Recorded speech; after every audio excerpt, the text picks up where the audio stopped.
पुनैना में दो समुदाय के बीच हुए झगड़े को सांप्रदायिक रंग देने से नाराज पुनैना में वकीलों ने कुछ अखबारों की कॉपी जलाई और सांप्रदायिक रंग देने वालों के खिलाफ रोष प्रकट किया। आपकी जानकारी के लिए बता दें कि 2 दिन पहले पुनैना शहर में दो समुदाय के बच्चों के बीच झगड़ा हुआ था जो बड़ों तक पहुंच गया। अब उस मामले को सांप्रदायिक रंग देने की कोशिश की जा रही है। अखबारों में भी इसकी गलत खबर लगाई जा रही है। वकील अंजुम खान ने बताया कि यह जो झगड़ा हुआ था यह दो पड़ोसियों के बच्चों में हुआ था, न कि हिंदू मुसलमान में। कुछ शरारती तत्व इस मामले को सांप्रदायिक से जोड़ना चाहते हैं जो बिल्कुल गलत है, क्योंकि मेवात में वर्षों से हिंदू मुसलमान मिलजुल कर रहते आ रहे हैं। अखबार में जो खबर छापी जा रही है बिल्कुल गलत है, इनके खिलाफ कार्रवाई होनी चाहिए। यह झगड़ा जो पुनैना में हुआ था यह दो पड़ोसियों के बच्चों में हुआ था, न कि हिंदू मुसलमान में। इसको हिंदू मुसलमान बनाने की कोशिश की जा रही है। वकीलों ने सरकार और प्रशासन से इसमें सख्त कार्रवाई की मांग की है ताकि मेवात का भाईचारा बरकरार रहे। आज जो अखबार हमने सुबह सुबह उठकर पढ़ा और उसमें हमने देखा कि मेवात के खिलाफ एक बहुत ही गलत, बहुत ही गैरकानूनी, बहुत ही आपराधिक एक खबर लगी हुई थी। उसको जब हमने पढ़ा तो हमने देखा कि यहाँ जो पुनहाना में आज से 4-5 दिन पहले दो परिवारों का जो कि पड़ोसी थे उनका आपस में झगड़ा हो गया था और उस झगड़े में दोनों पक्षों को चोटें आई और दोनों पक्षों को पुलिस ने अरेस्ट कर लिया। लेकिन उस झगड़े को कुछ शरारती तत्वों ने सांप्रदायिक रूप देने की कोशिश की। उस बिना पर कुछ आरएसएस के लोगों ने आगे तक ऊपर तक अपने बड़ों से, अपने आकाओं से कॉल करके बताया कि इस तरीके से हमारे ऊपर हमला हुआ, सांप्रदायिक अटैक हुआ, हमको मारा पीटा, जबकि ऐसी कोई बात नहीं थी। उस पे एक विश्व हिंदू परिषद, हमारी जो संस्था हिंदुस्तान में आजकल जारी है, जो कि बीज बोने के सिवा उसका कोई काम नहीं है, उसने एक कमेटी गठित की जिसमें काफ़ी समझदार लोग उस कमेटी में थे।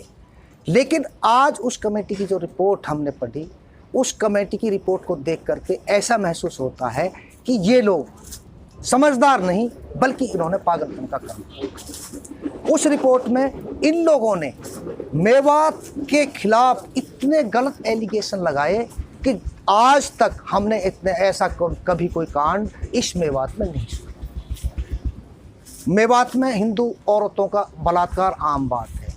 ये लोग बताएं, एक भी सबूत दें, एक भी सबूत हमारे सामने दें किस हिंदू औरत से हमारे मेवात के लोगों में बलात्कार किया गया है, कौन से हिंदू लोगों को गांवों से भगाया गया है, किसके साथ जास्ती की गई है, कहाँ देश विरोधी नारे लगाए गए हैं। इन लोगों ने जो रिपोर्ट दी है गलत है, 100% गलत है। ये लोग मेवात के भाईचारे को ख़त्म करना चाहते हैं। एक मेवात की परंपरा रही है कि यहाँ हिंदू और मुस्लिम सब मिलकर के भाईचारे से रहते हैं।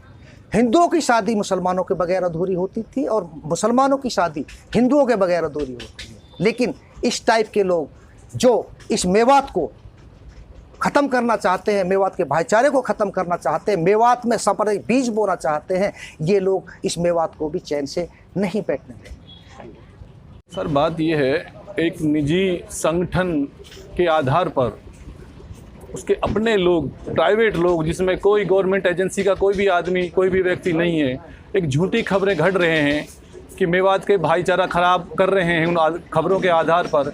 जबकि मेवात में ऐसा कोई इतना सा भी कोई मसला नहीं है। अगर कोई मसला है तो बहुत ही छोटे छोटे मसले हैं। कोई दुकानदार की ग्राहकी तू में हो जाए, उसको धार्मिक रंग दे रहे हैं। कोई आदमी किसी से मजाक कर लेना, हिंदू से या हिंदू मुस्लिम से, मुस्लिम हिंदू से, उसी के आधार पर आप मुकदमेबाजी तक बातें पहुंचा रहे हैं। ये एक प्लानिंग के तहत मेवात को बदनाम करने की कोशिश कर रहे हैं। इन लोगों से ये पूछिए, आप लोग जिस आधार पर ये खबरें चला रहे हैं, आपके पास कोई डाटा है? ऐसा कोई भी डाटा? आप कह रहे हैं कि हिंदू बहनों के साथ रेप हो रहा है, आपको शर्म नहीं आती है? हिंदू बहनें क्या हमारी बहनें नहीं हैं? उनके साथ कोई रेप हो जाए तो ये प्रशासन इतने दिनों से यहाँ काम कर रहा है, एक दिन में रेप हो गए ये सारे। आप झूठी खबरें क्यों चला रहे हैं? मेवात को क्यों बदनाम कर रहे हैं? और जो आपका हिडन एजेंडा है, हम उसके खिलाफ लोगों को जागरूक करना चाह रहे हैं कि आप मेवात को बदनाम करना बंद कीजिए। आपको शर्म आनी चाहिए इन बातों जो मेवात को बदनाम कर रहे हैं।